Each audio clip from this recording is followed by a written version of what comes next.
अस्सलामुअलैकुम, मेरा नाम है सरफराज और आप देख रहे हैं MNS नेटवर्क। क्या इंसान का रिवॉल्यूशन यहाँ के किसी जानवर से हुआ है या किसी और जगह से उसे इस दुनिया में भेजा गया है? तो चलिए इस टॉपिक पर आज हम बात करते हैं।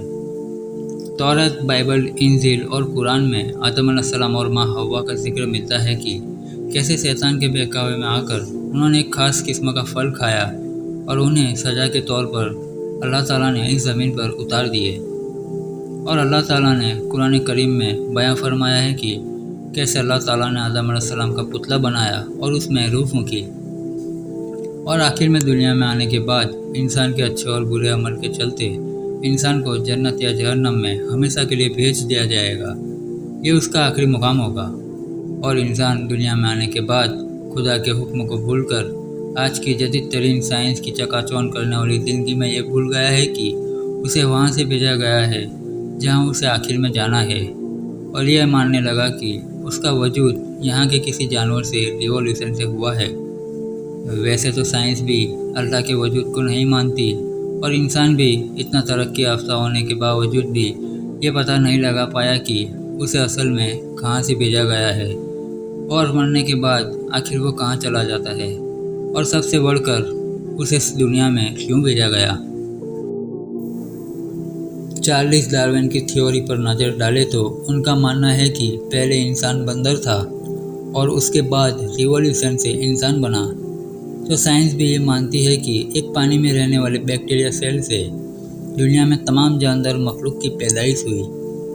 तो ये बात बिल्कुल सही है, क्योंकि अल्लाह ताला ने कुरान की सूरह अंबिया में बयां फरमाया है कि तमाम जानदार चीज़ें अल्लाह ने पानी से बनाई है और ये आसमान भी मिले हुए थे और इनको जुदा जुदा किया। आज 1400 साल गुजर जाने के बाद कुरान की कही गई ये बात पर साइंस आज यकीन करने लगा है कि कैसे पूरी कायनात को वजूद में लाया गया। इसी तरह इतने मौजूदा कुरान की दलील होने के बावजूद भी साइंस ये मानने में लगी हुई है कि इंसान का वजूद एक बंदर से हुआ है, यानी थ्योरी ऑफ चार्ल्स डार्विन।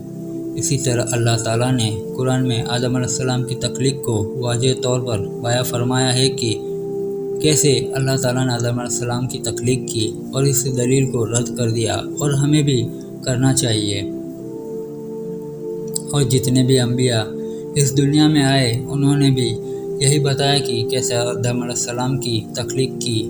इतने साइंसदानों के मसले मसाइल होने के बावजूद भी कोई ठोस थ्योरी साइंसदानों के हाथ नहीं आ रही थी कि इंसान आखिर कहाँ से आया है और मरने के बाद आखिर वो कहाँ चला जाता है।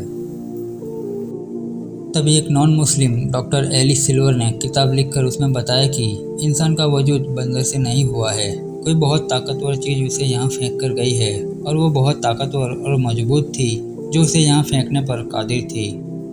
और उसकी तख्लीक भी हमारी ज़मीन पर नहीं हुई है, उसकी तख्लीक वहीं हुई है जहाँ से उसे भेजा गया है, यानी जन्नत में। उसने अपनी किताब में बताया है कि इंसान पहले ऐसी जगह पर रह रहा था जहाँ उसके पास सारे ऐशो आराम की चीज़ें मौजूद थी। सोने के लिए नर्म गद्दे और खाने के लिए भी हर वो चीज़ मौजूद थी जिसकी उसे ज़रूरत होती, वो चीज़ उसके सामने हाजिर हो जाती। एलिस सिल्वर का कहना था कि और ये जहाँ रह रहा था वहाँ सूरज जैसी गर्म सवाएं भी मौजूद नहीं थी और हर वक्त बाहरी किस्म का मौसम रहता था और खाने के लिए भी उसे इतनी मेहनत नहीं करनी पड़ती थी और जहाँ चाहे उसे सब मिल जाता था। और ये बहुत प्यारी और लाडली मखलूक थी और मासूम भी।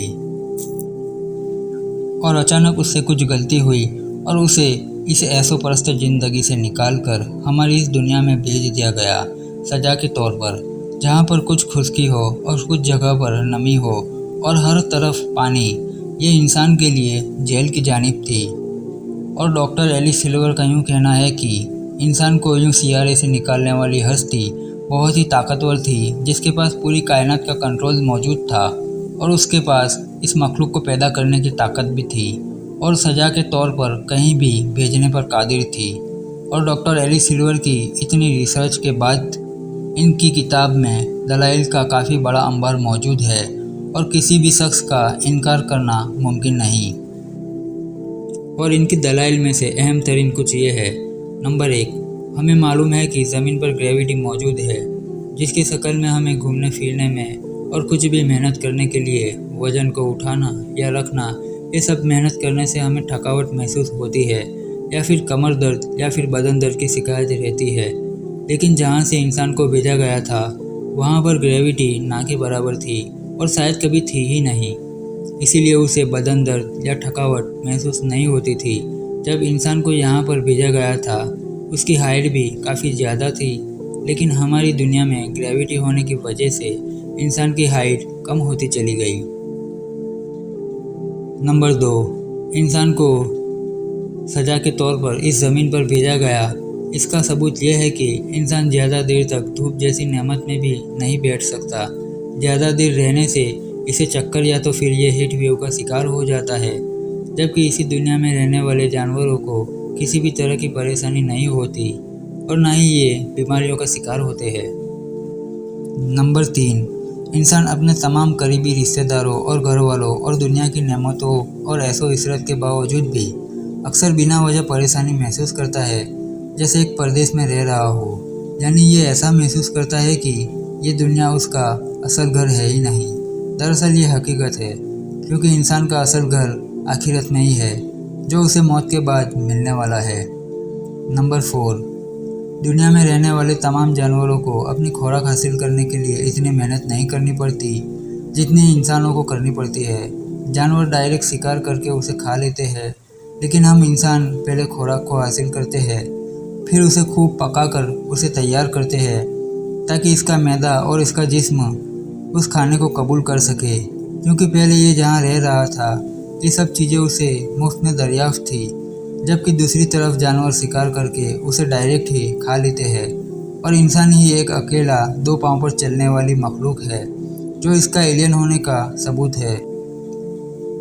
नंबर 5, इंसान को सोने के लिए बहुत ही नर्म जगह की ज़रूरत होती है, क्योंकि जहाँ पहले ये रह रहा था वहाँ ये नर्म बिस्तर पर सोने का आदी था और जानवर को जो भी हो, जैसे भी हो, जो भी दरियाफ्त हो वो वहीं सो जाते हैं। लेकिन इंसान को वो हर वक्त नर्म बिस्तर की तलाश में ही रहता है।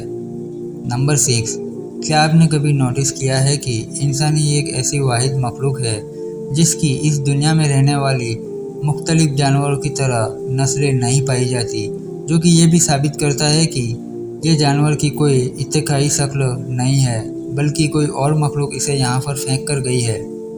नंबर 7, इंसान में जितनी भी जानलेवा बीमारी पाई जाती है उतनी ज़मीन पर रहने वाली किसी भी मखलूक में नहीं पाई जाती। नंबर 8, इंसान ही इस दुनिया में बदलते मौसम के साथ अपने टेम्परेचर को मेंटेन नहीं कर पाता। उसे गर्मी में एयर कंडीशन और ठंड में हीटर की ज़रूरत रहती है, जबकि जानवरों में ऐसा बिल्कुल नहीं पाया जाता, क्योंकि वो अपने टेम्परेचर को मेंटेन कर सकते हैं। और बदलते मौसम के साथ इंसान भी बीमार होने लगता है, क्योंकि इंसान का डीएनए ज़मीन पर पाए जाने वाले जानदारों से बिल्कुल मुख्तलिफ है। और नंबर 9, इस ज़मीन पर पाए जाने वाली तमाम मखलूक सिवाय इंसान के सभी थर्ड क्लास ज़िंदगी गुजारने के आदी थी और अक्ल से भी महरूम थी। ये तमाम मखलूक खूंखार है, जबकि इंसान अपनी ज़िंदगी में बहुत ही अमन पसंद और बहुत ही मासूम था और यहाँ जानवरों को देखकर इन्हीं के जैसी आदत का माली हो गया। जबकि ये पहले जहाँ रह रहा था वहाँ ये बहुत ही ज़्यादा मासूम था, जबकि ज़मीन पर रहने वाली तमाम मखलूक बहुत ही खूंखार थी। यूँ डॉक्टर एलिस सिल्वर का कहना है कि इंसान की अक्ल और शऊर को देखते हुए ये अंदाज़ा मालूम होता है कि इस सियारे पे आए हुए उसे कुछ हज़ार साल ही गुजरे हैं और ये अपनी ज़िंदगी में अपनी अमन पसंद ज़िंदगी को आसान बनाने के लिए हर वो मुमकिन कोशिश कर रहा है, कभी मोबाइल की सूरत में, कभी गाड़ियों की सूरत में, कभी महलनुमा घर वगैरह की सूरत में और कभी आरामदायक बिस्तर की सूरत में। अगर इंसान कई मिलियन साल पहले इस ज़मीन पर आ गया था जैसे साइंस दावा करती है, तो इंसानी दिमाग को इतना जदीद एडवांस होने में इतना टाइम नहीं लगता और हम ये सब लाखों साल पहले जदीद इजाज़ात कर चुके होते जो आज हमने किए हैं। ये तमाम वाक़या हमारे बाबा आदम और माँ हव्वा को जन्नत से निकाले जाने की तकलीफ बयां करती है और डॉक्टर सिल्वर की कई बात ये गवाही दे रही है कि इंसान की सिम्स आखिर दुरुस्त हो रही है और वो हर बात की तकसीर कर रही है जो हमारे प्यारे नबी मोहम्मद सल्लल्लाहु अलैहि वसल्लम ने और अल्लाह ताला ने बार बार बयां फरमाया, यानी कि ये दुनिया आजमाइश की जगह है जहां इंसान को एक मखसूस वक्त के लिए आना है और बाद में अपने असल मुकाम में जाना है।